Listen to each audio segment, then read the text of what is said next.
Welcome to BDubz DM21. I'm BDubz and this is a New World build concepts video. The build you are about to see is purely conceptual and theory crafted based on information gathered from the closed and open betas.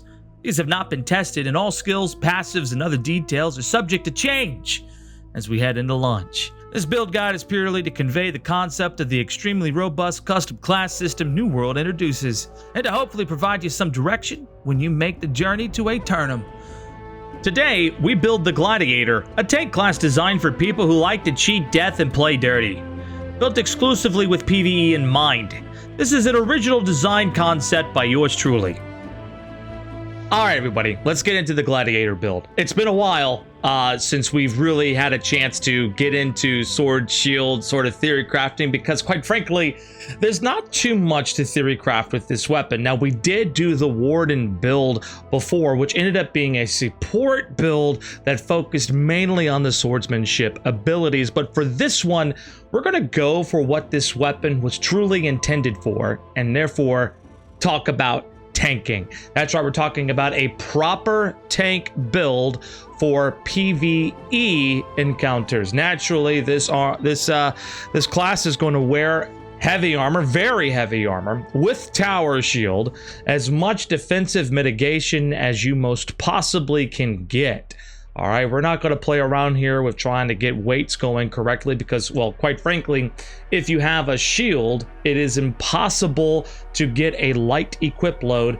And in order for you to have a medium equip load, you need to have all light armor. So in short, if you're going to go with a sword and a board, you're going to be rocking that heavy armor. So now that we got that cleared up, let's talk about the stat allocations. Now, stat allocations are fairly simple. We're pretty much staying within the same theme of 300 for your primary DPS stat and 200 for con, except we're going to reverse it for a tank. And this should be the case for pretty much any tank that you're going to play in New World. So what we're going to do is that for every 3 points we spend into Constitution, we're going to spend 2 points into Strength for this build in particular. That being said, guys, now that we've broken all of that down, around level 25, you're going to be sitting there looking at about 65 strength and 105 constitution. Around level 25, I know we're a little short on strength, but we really want to get that second constitution perk. That second constitution perk will increase your max health by 10% of your physical armor. Hence why we want to make sure we are wearing very heavy armor. As soon as we can get it, that's what we should be using. Furthermore, we get 10% reduction on durability loss for tools. That's always nice. Sorry, a little bit of cost savings there, but really it's about the increased max health by 10%. A tank, we need that. So we're going to try to rush to about 100 constitution as soon as we can, and then really start putting points into strength. Now, as you're leveling, just split the stats. Every 3 points of constitution, spend 2 points in strength, and let the gear kind of carry up to 100. But right around level 20-ish, before you jump into Armine, you're really going to want to start pumping into con. All right, you're going to need that health in order to tank. It's going to be incredibly helpful for you, particularly when you start getting into dealing with elites in elite areas, or if you're dealing with exhibitions, etc. Your team's going to count on you to tank, and to tank properly. And in order for you to do that, you need an HP pull. You need an HP pull. You need health. Otherwise, you'll just die, and no one likes that, right? You ever had a tank die on you, even though the healer's sitting there doing their job and the tank just dies? Don't let that be you. All right, so let's make sure before we get into Armine, we're at 100 con and you know, hopefully over 60 strength. If we could shoot for it, that would be ideal. So now that we've gotten that cleared up, let's get into the strategy and the rotation. So what makes a tank? If I'm going to sit down and we're going to make a tank class, that means more than just I could take a hit.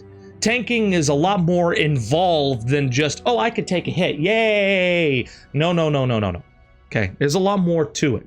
No one cares if you could soak all the damage in the world if you're unable to dish out the damage yourself. No one cares that you can tank all the damage in the world if you're unable to hold hate and keep aggro from all the enemies, okay? No one cares that you can tank all the damage in the world, but as soon as you get hit by a tank buster, you know, you fall flat on your face. It doesn't matter, okay? Being able to take a hit is just a teeny tiny part of tanking. So what we need is a build that can, one, dish out some damage. You are responsible for a good, healthy chunk of the damage that goes out. Two, be able to hold threat, meaning you keep the enemies focused on you, and not just some of them, all of them.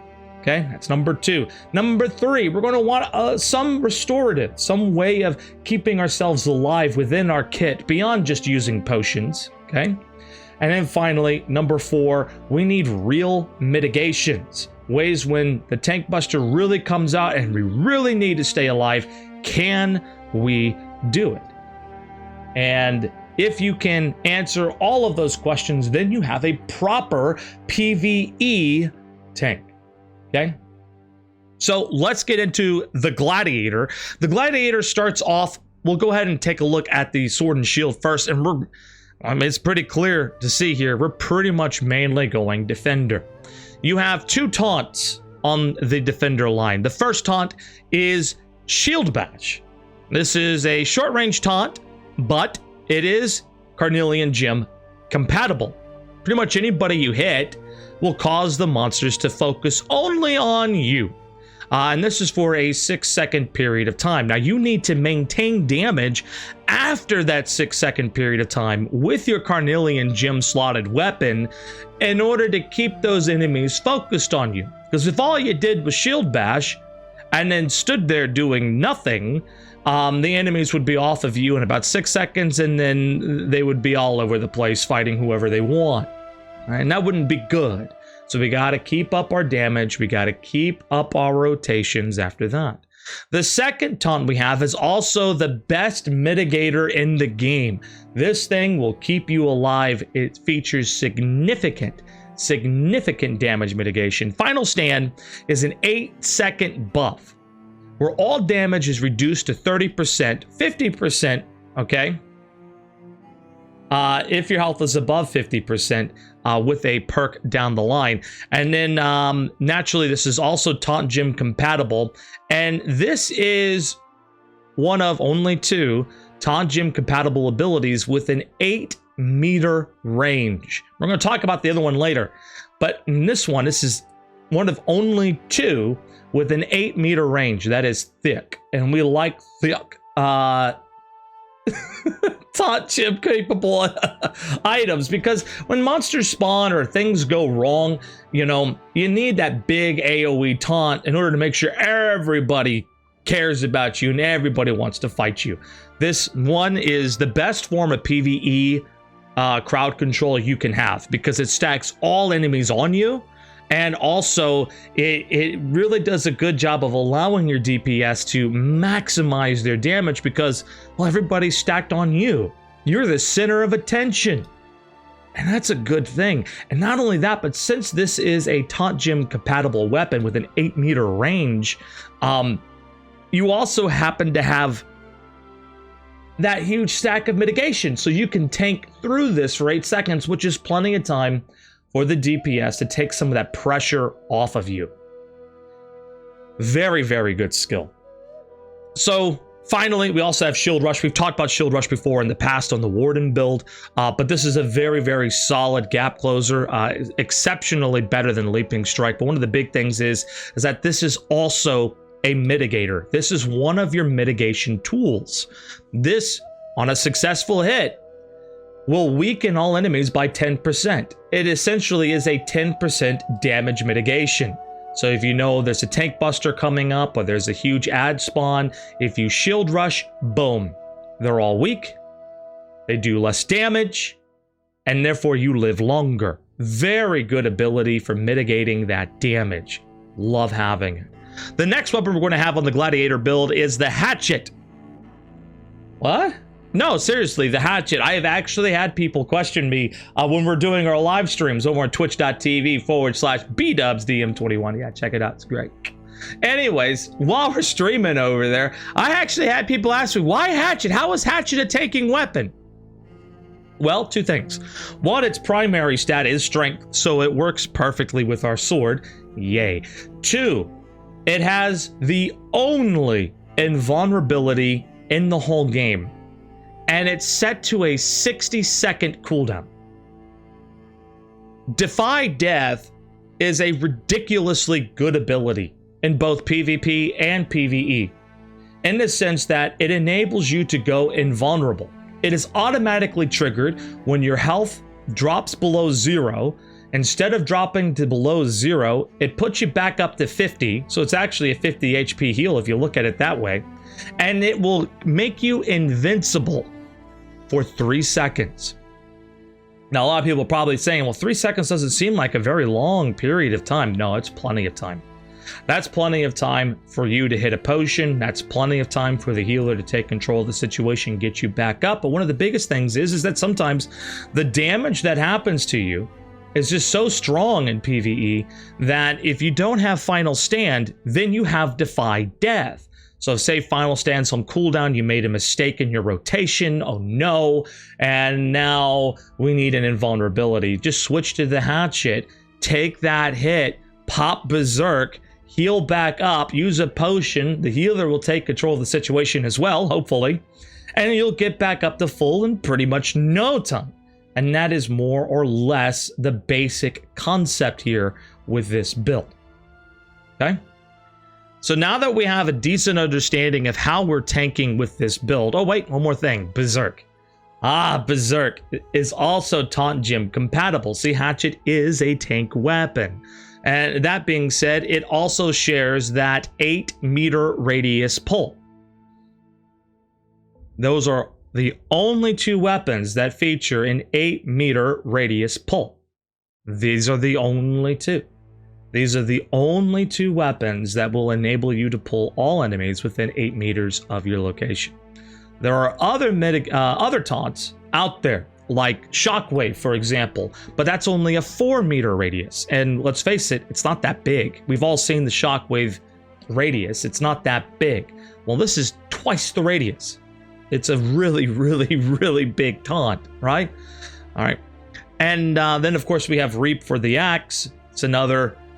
that's another taunt, but it's only 8 meters directly in front of you, and we know how tiny that line is. It's not that thick of a line. So if you want a build that is exceptionally good at taking and keeping hate, Sword Shield and Hatchet is your ticket there.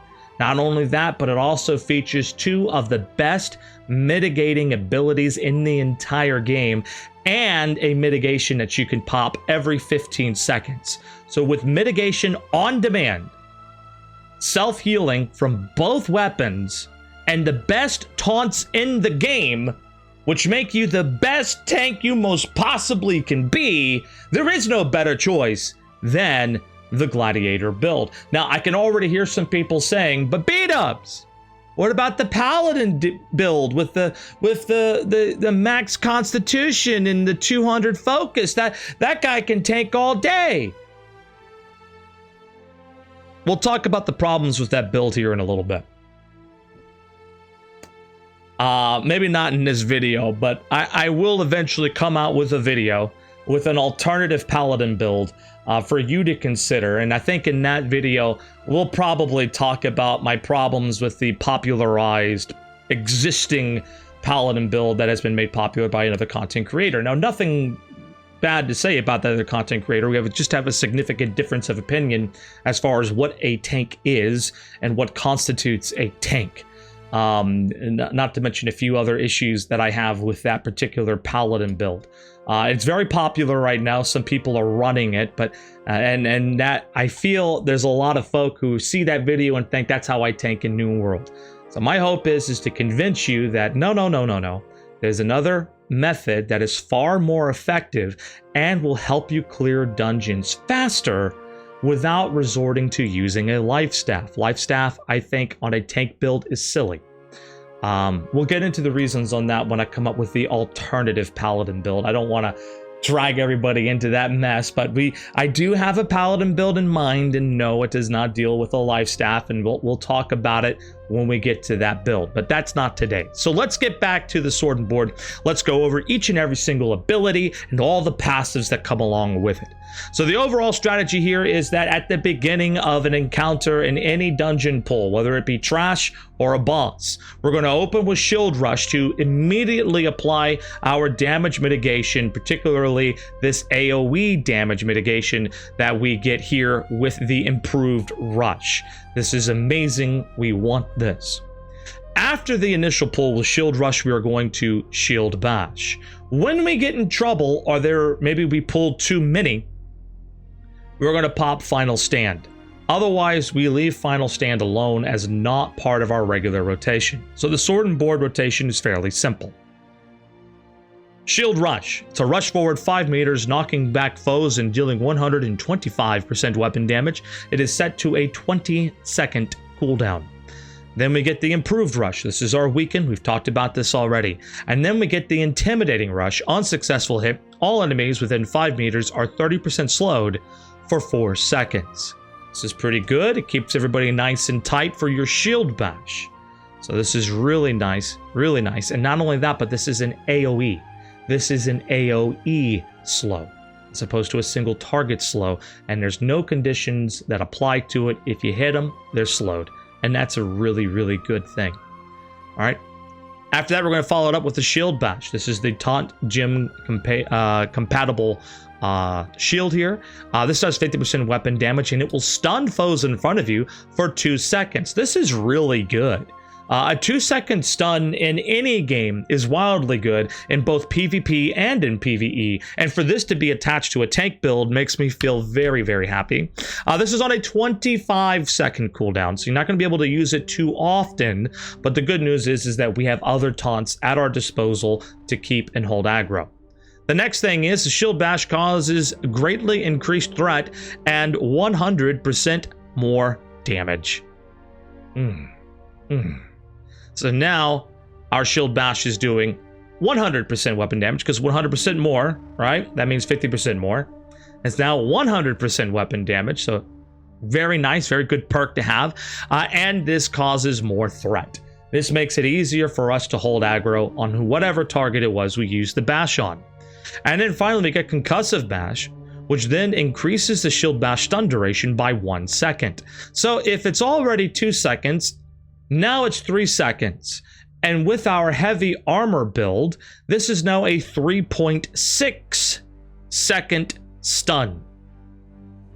That is a long stun. You hit anybody with this, they're going to be stunned out for a while. And in PvE, yeah, this might not necessarily work very well against a boss, but against trash or against ads, that's 3.6 seconds that you don't have to take damage. This ability in it of itself is a damage mitigator when you are hitting a stunnable target. Very good ability. Finally, we got to talk about Final Stand. Again, this is a 30% or 50% with this first perk damage reduction. So now you're only taking half the damage you would take if this ability is up. It runs for 8 seconds. It's a long time. And then after that, you will gain 15% of your max health when Final Stand ends. And this, again, is the reason why we need to make sure we have that 100 Constitution bonus, because this heal is dependent on your max health. The more health you have, the more effective this heal is. And you can apply this heal once every 45 seconds, though I do recommend you only pop the Final Stand while you're above 50% health, but you know you're going to take some damage. If you're below 50% health, it won't be as effective, but you're still going to get a mitigation. You're still going to get helped, and that'll work. But I do recommend you only try to pop Final Stand if you can help it above 50% health, okay? All right. Now the passives that we're taking with this. We're going to start with the Swordmaster line, because this is going to tell us how our rotation is going to look, okay? So we're going to start with the Shield Rush into the Shield Bash. While the enemy has been bashed, they are stunned. We're going to use a heavy attack, which grants a 30% empower for 5 seconds. Handy, handy, handy. And essentially, once they're stunned, you do a heavy attack and then you follow it through with light attack combos. And that's pretty much the end of your sword rotation. Blocking where necessary, of course, but you shouldn't have to block at the beginning because you got the bash off, so pretty handy. Then we get precision. Now this is sword critical strike chance increased it by 10%. Now this is very important because as the tank, at no point should you be attacking the back of your targets. They should all be facing towards you. You should be the center of their attention. And since you can't get the back attacks, well, guess what? You're going to have to rely on your crit chance through perks and mods. Okay? So in this particular case, we have a passive that increases our sword critical strike chance by 10%. Oh, having that flat 10% critical strike chance is imperative. These two passives in general should be picked up fairly early in your leveling process because we need to be able to do damage. Chances are later on we're going to be encountering some bosses that have enrage timers. Now we've all experienced the leveling dungeons. We know what that's like, but I'm imagining that at some point at endgame, you're going to have bosses with proper enrage timers, where they will blow up and kill you if you do not kill them within a certain period of time. If this mechanic does not exist in these dungeon encounters, count me as incredibly disappointed and sad, because quite frankly, that means you could just bring a bunch of dudes with life staffs and excellent survivability and spend 30-45 minutes killing these things and cheese your way through all the content through no real skill or coordination required. It would really cheapen and water down the game. So I'm more than positive there will be DPS checks, 1. I'm more than positive there will be enrage timers, 2. And I'm more than positive that your group's probably going to want to kill stuff quick. And you're probably going to want to kill stuff quick. Who wants to be stuck in a dungeon for 45 minutes to an hour? I know I don't, right? I want to get that done in about 15-20 minutes, tops. So, yeah, bring the damage with you. Next up, Sturdy Shield. This grants an additional 15% physical armor. While you're wearing very heavy, you need this. Next up, reduce damage from all magical types by 10%. Wearing all heavy armor, but this is a straight damage reduction from all magical types. I think this is very important. Magical damage hurts. There's a reason why the Fire Staff is considered the hardest hitting weapon in the game. Because magical damage just hurts. Next one. One with the shield. When you block with a shield, all shield cooldowns are reduced by 1%. This is a really good one to have, because chances are, when you're getting ganged up on by a mob of very, very angry enemies, each of them are going to hit you, and you're probably not going to want to feel the full brunt of that hit. And you're going to block. You're going to block occasionally throughout your rotation to trigger a few of our other passives. Well, every time you block, you're reducing your cooldowns by 1%. Remember, we have a very, very long cooldown, if not the longest cooldown in the game, with Final Stand, which stands at a staggering 45-second cooldown. Yeah, we're going to want to try to reduce that cooldown as much as possible. One with the shield, very good perk. Final Blow, the third attack in your light attack deals 30% more damage and causes more threat. So as you can see, Final Blow pairs very nicely with the Empowered Stab.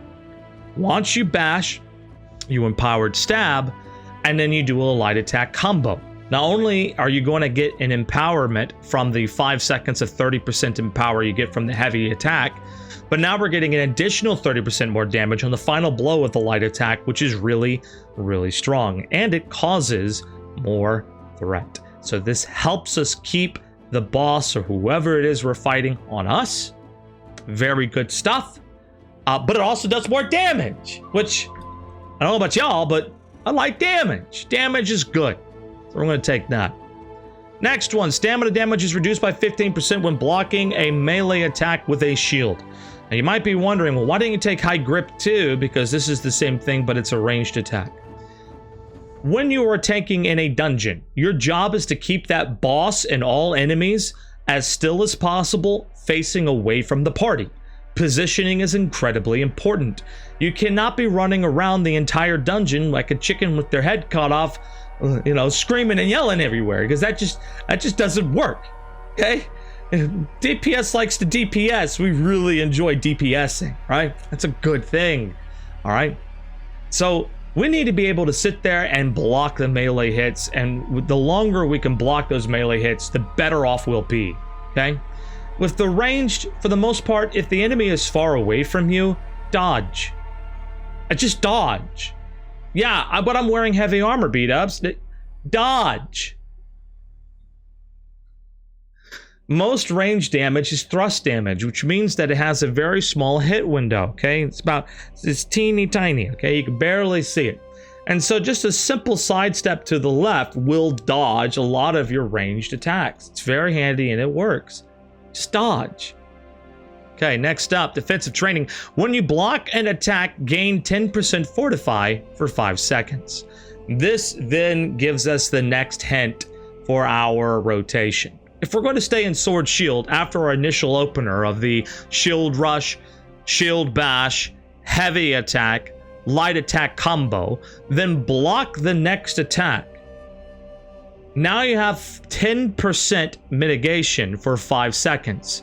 This is another mitigation tool that we have at our disposal. So this will give us a straight 10% damage reduction for 5 seconds. So after you're done with that opening combo, block a hit and then rinse repeat. Heavy attack, light attack combo, block a hit. Heavy attack, light attack combo, block a hit. Using your cooldowns as they become available. Every time you block a hit, by the way, it reduces these cooldowns. So that's very, very handy. Okay, and Shield Rush causes additional mitigation, and the Shield Bash itself enables you to crowd control and generate hate and keep everybody mad at you, which is excellent. Okay. And then finally, recuperation, all incoming healing and regeneration is increased by 10%. This includes your restoration from Final Stand. This includes potions, and this includes any heals that your healer is giving you. And finally, the ultimate defensive formation. While blocking, reduce damage to all other allies within 2 meters by 30%. Now, this is a must-have for any tank, which is why it's hard to get away from sword shield if you're going to tank. It's pretty much a requirement for you to tank, right?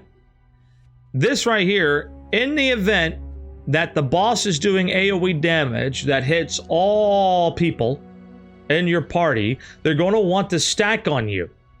And if they stack on you and you are blocking, you will give them, as well as yourself, 30% damage reduction. Beautiful. Very handy, very good skill. This enables you to better protect your allies. But bear this in mind, it's only a 2-meter radius. They're going to have to duck in real nice and close. Honestly, I think this should be increased to 3 meters. 2 meters feels a little too tight. We have other on-the-ground type abilities that people need to get into. Honestly, really, at this point, it would just be a better idea in general for this to be at least 3 meters. I'm kind of sad to see it's only 2. All right, moving on to the next weapon. We have the Hatchet. Now, here's the deal. I've been through this Hatchet build quite a bit, a couple times. This one is a bit different, and we're going to go over some of those differences, but I've explained the whole Hatchet rotation on the Trapper Guide video. So if you want to see a full explanation of this Hatchet Berserk tree, please do check out the Trapper video. It was quite a lengthy explanation because there's a very particular rotation you need to follow when you use the Hatchet. But in short, the first tool we have is our Berserk. This makes you 20% more damage, and it is a taunt to all enemies within 8 meters. You then increase your move speed by 20% while in there, and naturally while Berserk is active, we're going to get a heal. Now this is 10% for every 4 seconds to a max of 30% health.